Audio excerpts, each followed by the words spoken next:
Salut à tous, j'espère que vous allez bien. Aujourd'hui, je vais vous raconter l'histoire tragique de Judith Barcy, une petite actrice à la carrière et au destin brisé. Mais avant toute chose, je vais vous présenter en moins d'1 minute 30 le sponsor de cette vidéo, sans qui elle ne serait pas possible, puisque c'est vraiment grâce au partenariat que je vais pouvoir vous parler sans me censurer, et aussi que je vais pouvoir mettre tous les extraits vidéo que je veux sans craindre le strike de YouTube. Ce partenaire, c'est eBay Club. Il s'agit d'un service gratuit de cashback qui peut se faire en ligne, en magasin ou par bon d'achat. Alors le cashback, qu'est-ce que c'est? C'est un pourcentage de ce que vous payez au moment de passer en caisse qui vous est reversé dans une cagnotte. Par exemple, vous pouvez récupérer 4% de vos dépenses à la Fnac, 5% chez Ikea, 7% chez Marionneau, etc. Il y a vraiment énormément de commerces qui sont partenaires. Encore mieux, le cashback peut se cumuler à d'autres offres, par exemple pendant les soldes ou le Black Friday, donc c'est vraiment très intéressant pour faire des économies. eBay Club propose aussi une nouveauté qui est exclusive, ce sont les bons d'achat. Mettons que vous allez acheter une carte cadeau de 30 € chez Truffaut pour vous offrir à vous-même des plantes, et vous récupérez immédiatement 2,55 € dans votre cagnotte puisqu'il y a un cashback de 8%. Et dès que votre cagnotte a atteint les 10 €, vous pouvez les reverser directement sur votre compte bancaire ou PayPal, ou alors le transformer en avoir à dépenser sur Amazon ou un autre commerce. Voilà, c'est tout simple et magique. Alors normalement, quand vous ouvrez votre compte sur eBay Club, vous recevez automatiquement 3 € de bienvenue dans votre cagnotte. Mais si vous passez par mon lien en barre d'information, vous recevrez 6 €. Donc n'hésitez pas à l'utiliser pour vous inscrire et commencer à récupérer vos gains. Merci encore à eBay Club d'être mon partenaire pour cette vidéo, et maintenant sans plus attendre, installez-vous bien confortablement, éteignez vos lumières et dès que vous êtes prêts, c'est parti.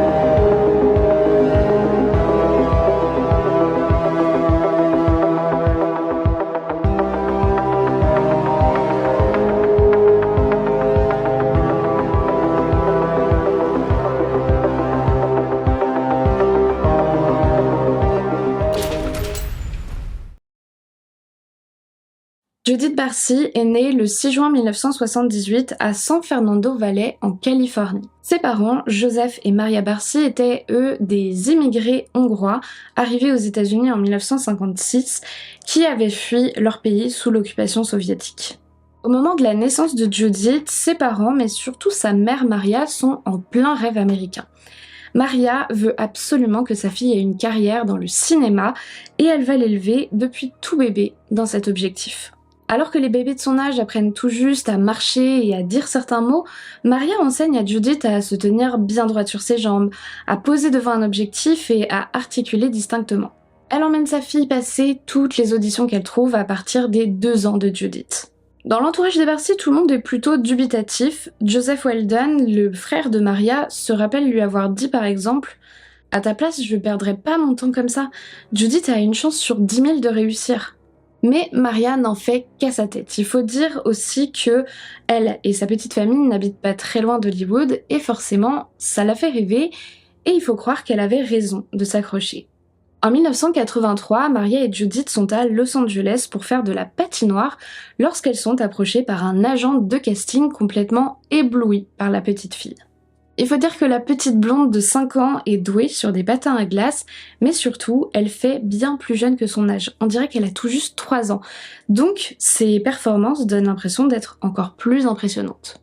La raison de cette particularité n'est pas spécialement heureuse, puisque, en fait, la petite Judith avait un retard de croissance pour lequel elle recevra même par la suite des injections d'hormones pour tenter de l'aider à mieux grandir. Mais il n'empêche que c'était plutôt avantageux pour elle et surtout pour les équipes sur un plateau de tournage. Et c'est ainsi que Judith Barcy va décrocher son premier contrat sur un tournage de publicité, puis enchaîner les apparitions à la télévision. Frito-Lay has a new flavored Lay's brand potato chip. It's called Jalapeno and cheddar. Okay, I got it now. New Lay's Jalapeno and cheddar. No other chip can say it. No one can eat just one. Man. En tout, Judith Barcy tournera dans 72 spots publicitaires, dont certains pour des marques vraiment très connues, du genre McDonald's, Mattel, Lay's, KFC. That hurts, but McDonald's desserts are so cool and so neat. Even up here, they'll be a delicious treat. The kids love them all. Shake sundaes and cones. Ronald brought lots to share. Andy found kids are the same everywhere. It's a good time for the great taste. Thanks, Ronald. You're welcome. Here's your nose. They're a good source of vitamin C. Here's your mouth. In spite of that, Julie thinks they're pretty neat. Oh, don't look sad. You look cuter with a smile. If it comes from Fruit Corners, it's made with real fruit. Love your eyes. Oh, Pop, I can't see. Fruit Wrinkles. Barbie Dollar Days. You can trade in any doll and save $1. Right there. No. On any Barbie doll. You mean $1 off? Peaches and cream. Day to night. Great shape. Mothers don't miss Barbie Dollar Days. Any Barbie. Even dream time. Check, please. Yes, let's hurry. It only lasts a week. Hey, Mansfields, don't treat that kitten like a full-grown cat. Pack 419, you're treating that kitten like a full-grown cat. Et elle tournera également dans de nombreux téléfilms ou des épisodes de séries télé, et même dans quelques films très célèbres comme Slam Dance, L'œil du tigre ou Les dents de la mer 4, La revanche. The incy wincy spider crawled up the water spout. Down came the rain and washed the spider out. Out came the sun and dried up all the rain. So the incy wincy spider crawled up the water spout. Ah. Oh gosh.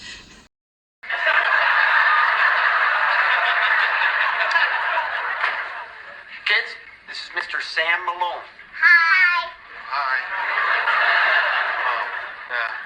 Well, this is very nice, Ken, but I do need to talk to you.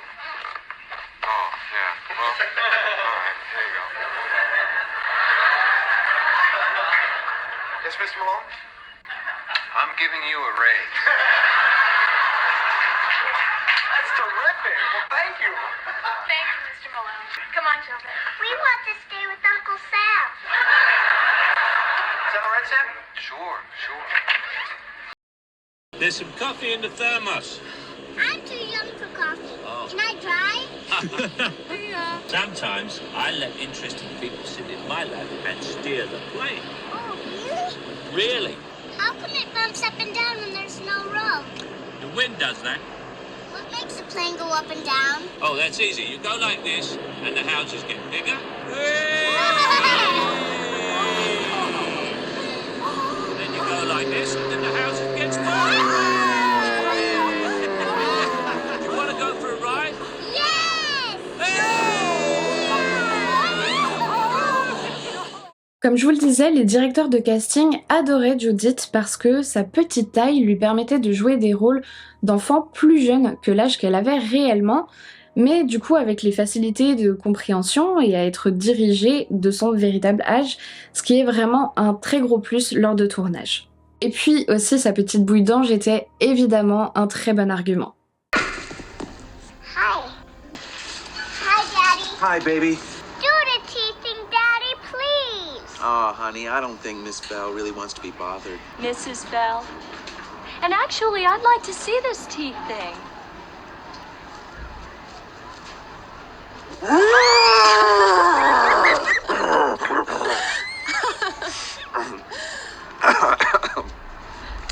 I lost him in a fight.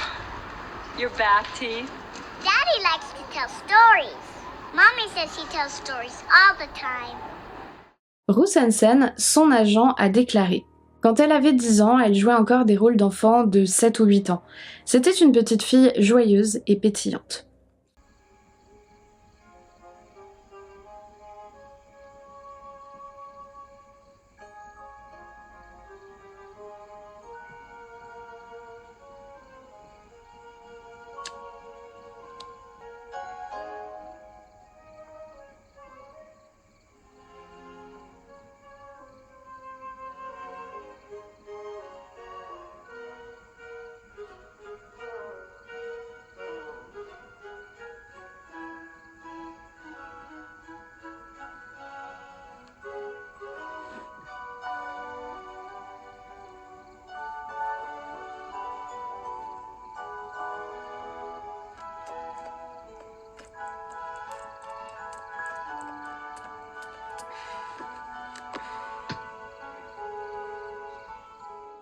Évidemment, Maria, la mère de Judith, était absolument ravie du succès de sa fille. Un succès qui était aussi très lucratif puisque la petite fille rapportait près de 100 000 $ par an grâce à ses contrats, ce qui a notamment permis à ses parents d'acheter un petit pavillon avec 3 chambres à Canoga Park dans la vallée de San Fernando.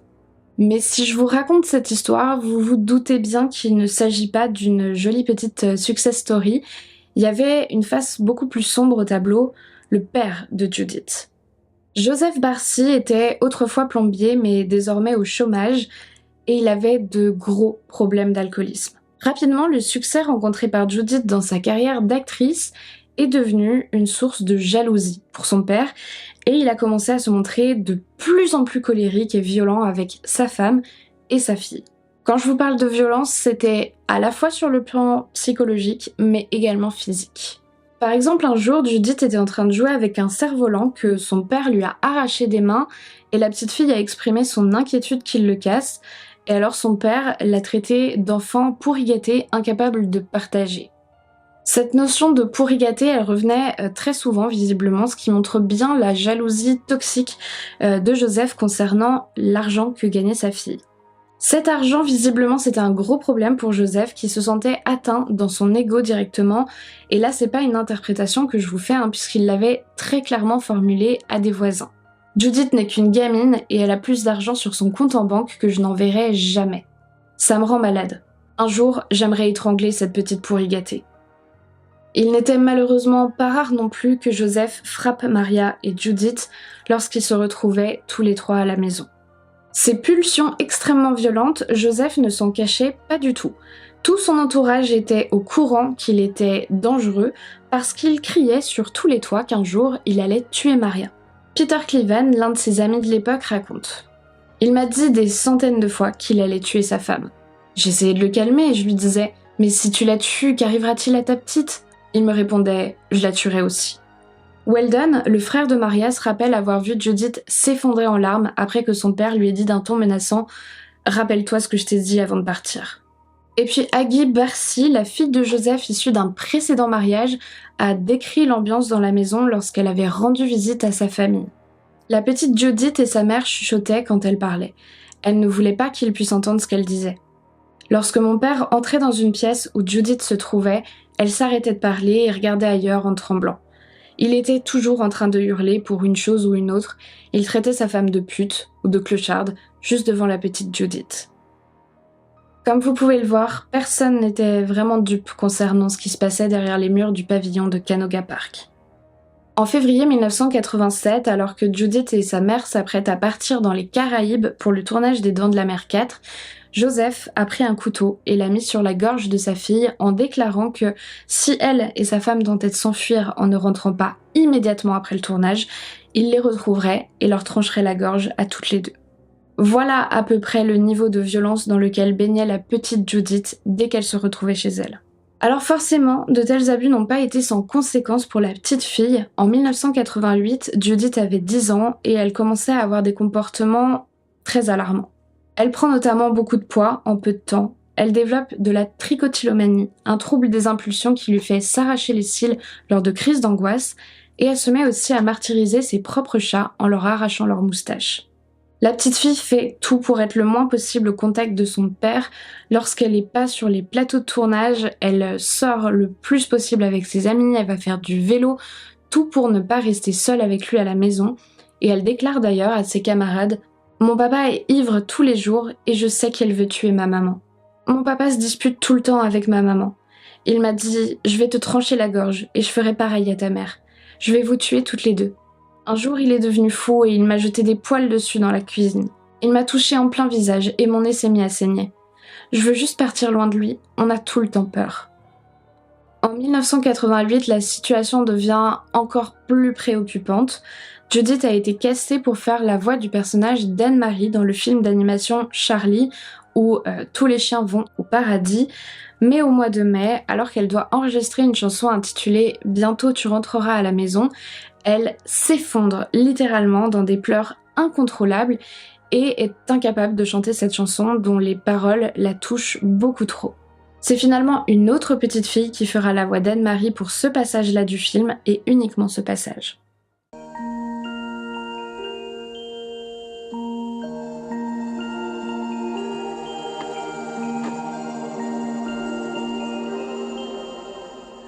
All I have is a picture in my mind how it would be if we were together.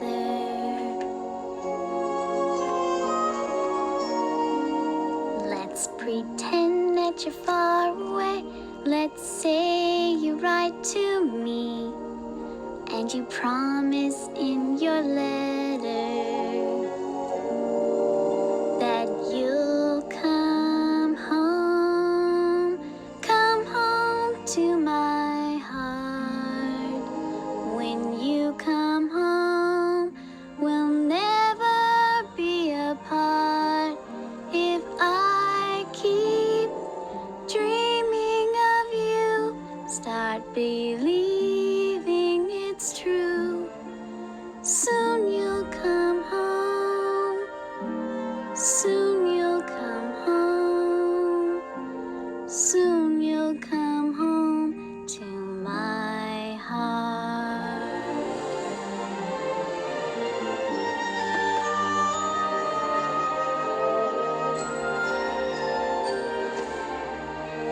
Soon you'll come home, home to my heart.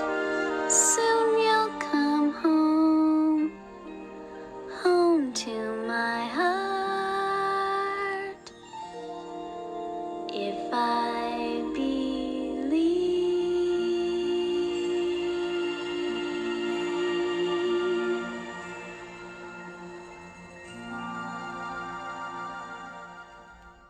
Ruth Hansen, l'agent de Judith, n'oubliera probablement jamais ce jour-là. C'est à ce moment-là que j'ai réalisé combien Judith allait mal. Elle pleurait de façon hystérique et ne pouvait même plus parler.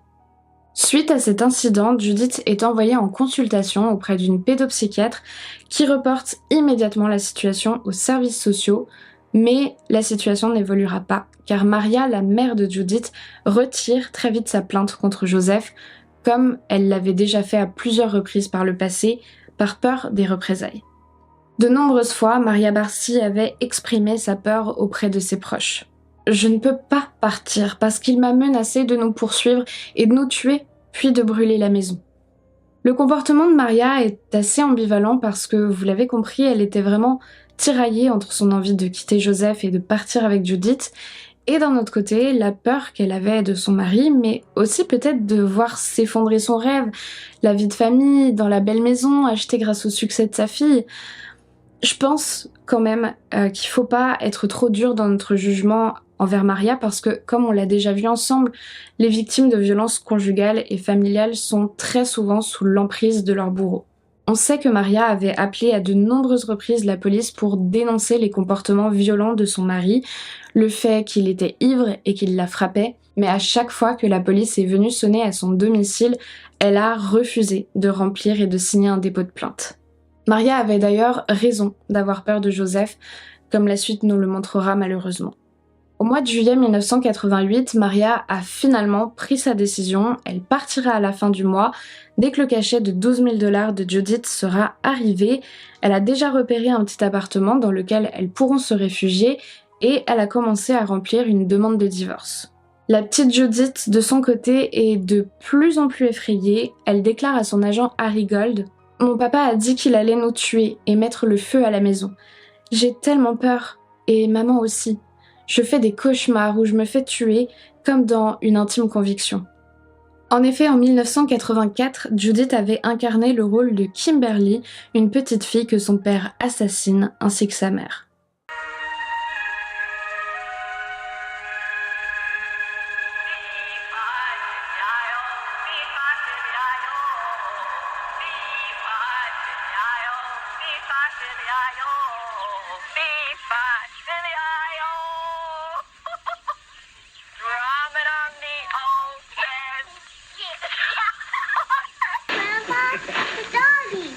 And how big is it?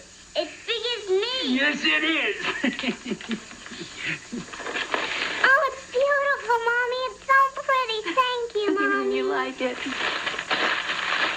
Is there anything more? Is that all? Certainly is more. They just didn't have time to deliver it, that's all. Still down at the department store in window. You want to go down and take a look at it? Yeah. Yeah? Well, come on. Let's get your clothes on. We'll all go down and have a look, okay? Come here. At this point, Colette was bleeding from the nose and the mouth.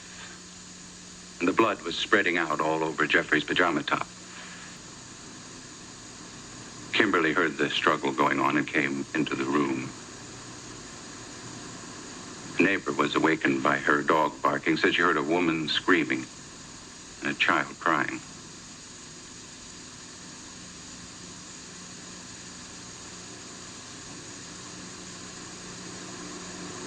He had the club now, and as he swung it, he may have accidentally hit Kimberly on the left side of the head.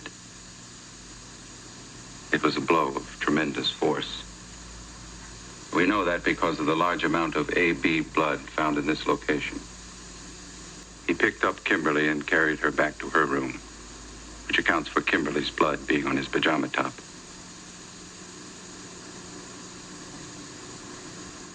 Il est d'ailleurs assez déroutant de voir qu'à plusieurs reprises dans sa carrière, la petite Judith a incarné des rôles étrangement prémonitoires.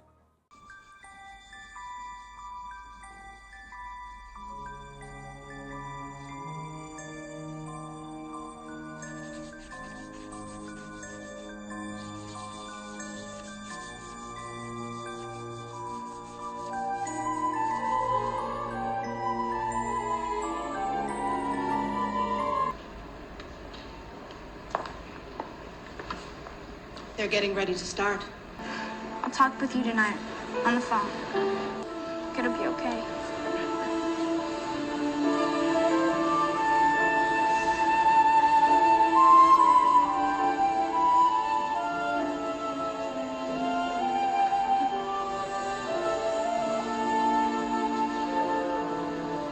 It's okay. I promise. Shadow, we have to go. No. We'll be fine. No. We'll see each other in a sec, okay? No. Thanks for that.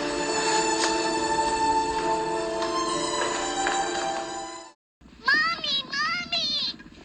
Mommy! Don't want to hear a word out of you.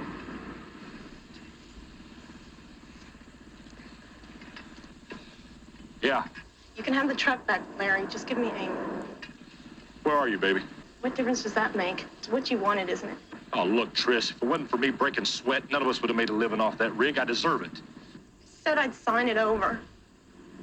Oh, maybe you don't have to. Maybe we can work it out again. No, Larry. This time I'm doing it a different way. You just do that, damn it. But you remember this. It was you, not me. You know that old terminal out near Preston? Go there in the morning. I'll meet you outside. Can I talk to her? Mommy! It's me, baby. It's Mommy. Listen, everything's gonna be okay.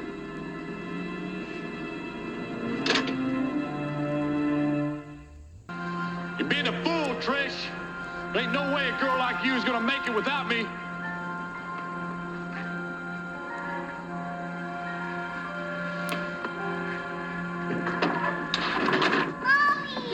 You know, Trish, been a hell of a lot easier for you to stop barking at me. Yeah, we were good together. We were never good together, Larry. You weren't good for Amy, and when I was with you, I wasn't either. Just take this, it's all fine, and just get the hell out of my life. Better watch how you talk to a man like me. You're not a man, Larry.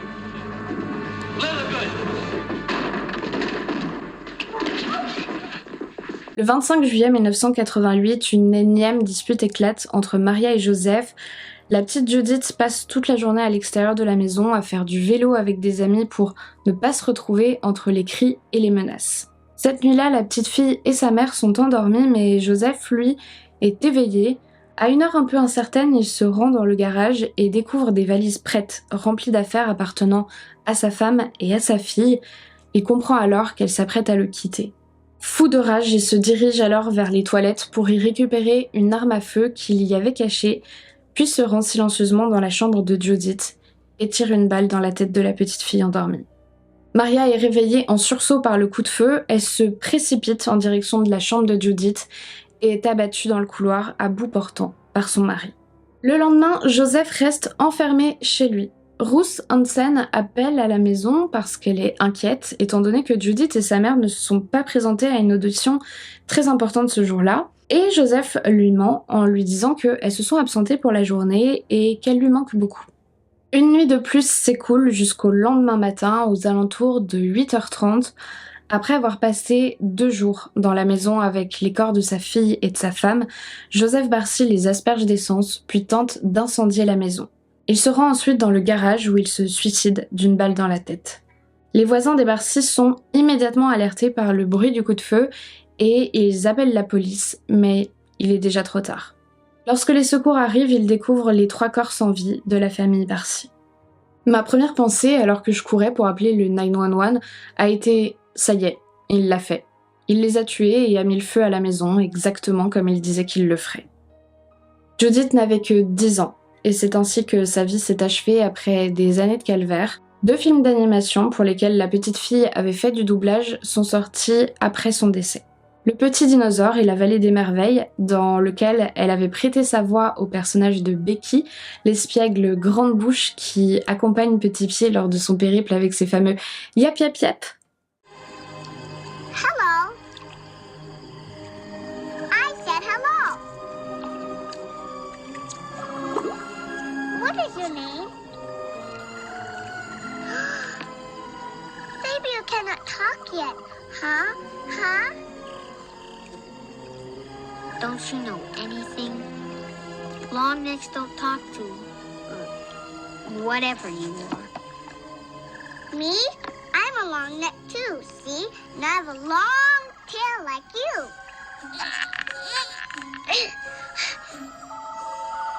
All right. I'm not a long neck, I'm a big mouth. But I am all alone, I am. I lost my family in the big earthshake. You want to go with me? Yeah! Oh, oh, yes. I do. All right, come on. But you'll have to keep up. I will keep up. I will. Where are we going? To the Great Valley. I'm not gonna stop until I find my grandparents.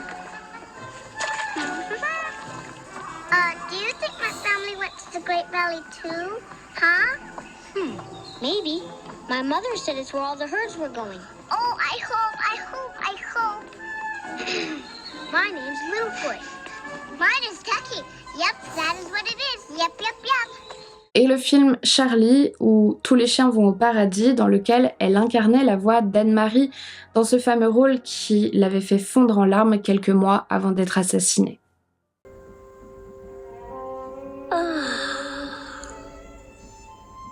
Charlie. Yeah. It's me. How you feeling, kid? Okay, how are you? Well, I come to say goodbye. Where are you going? Just on a little trip. Listen, Squeaker, I want you to do something for me, all right? Uh-huh. I want you to take care of Itchy. You know, just while I'm gone. You got a home now, and he doesn't have anybody. Don't worry, Charlie, I will. Great. Well,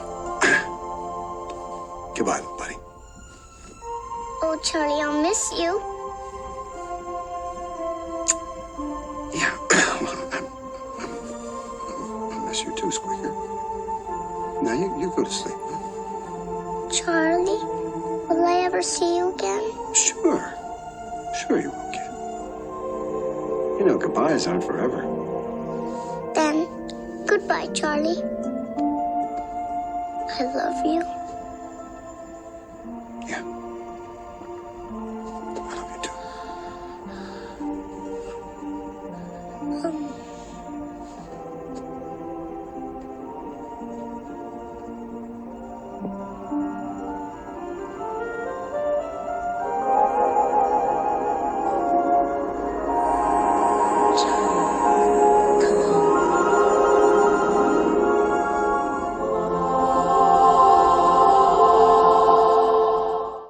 La chanson du générique du film, L'amour survit, a d'ailleurs été dédiée à sa mémoire. Judith et Maria Barsi ont toutes les deux été enterrées anonymement le 9 août 1988 dans un cimetière d'Hollywood Hills. 16 ans plus tard, la pierre tombale de Judith a été rachetée par des fans qui lui ont fait inscrire une plaque à son nom sur laquelle figure l'expression « Yep yep yep » de son personnage Becky dans Le Petit Dinosaure. Aujourd'hui encore, la mémoire de Judith Barsi est honorée par des fans dans le monde entier. Malheureusement, tous les hommages à cette affaire ne sont pas toujours aussi respectueux. Je vous avoue que j'ai été un petit peu heurtée de retrouver la maison des Barsi dans une émission américaine de rénovation spécialisée dans les transformations de maisons où ont eu lieu des meurtres. Apparemment, les nouveaux propriétaires se plaignaient que leur pavillon était hanté et dégageait des mauvaises ondes. Mais grâce à quelques coups de peinture, des nouveaux meubles et un ou deux cristaux par-ci par-là, ils sont désormais ravis. Alors personnellement, je trouve ce genre de programme un peu limite, en tout cas pour ce qui est de la bande-annonce que j'ai pu voir. Je sais pas si tout l'épisode était d'aussi mauvais goût, mais bref, je suis désolée, je sais que c'est un avis personnel, mais ça m'a vraiment mise mal à l'aise de voir ça et du coup j'avais besoin de l'extérioriser. Personnellement, je préfère finir cette vidéo sur quelques images de Judith et la musique Love Survives qui lui a été dédiée.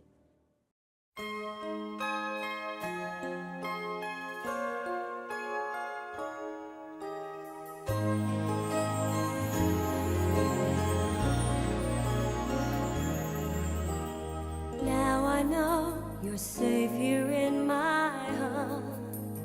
You will always be with me. Never be apart. Never knew how strong my love could be. You're the one I waited for. Now you're home. I believe love survives beyond our lives.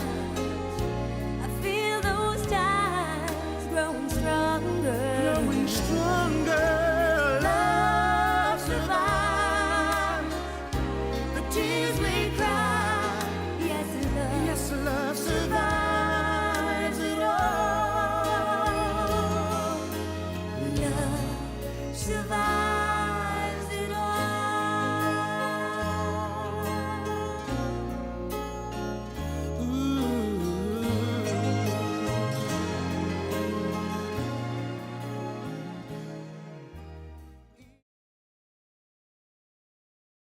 Voilà, écoutez, j'ai terminé. Si jamais cette vidéo vous a plu, n'oubliez pas de lui mettre un petit pouce en l'air, un commentaire et de vous abonner à la chaîne si jamais c'est pas encore fait.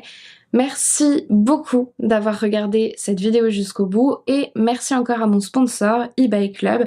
Rendez-vous en barre d'informations pour trouver le lien d'inscription, recevoir vos 6 € de bienvenue et commencer à faire des économies sur vos achats. Moi je vous dis à la semaine prochaine pour une nouvelle histoire, je vous fais plein de gros bisous et en attendant, n'oubliez surtout pas de rallumer vos lumières.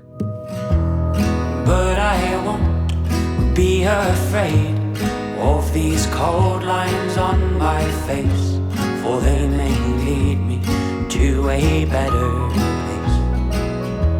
Will you remember what I've done? Will you remember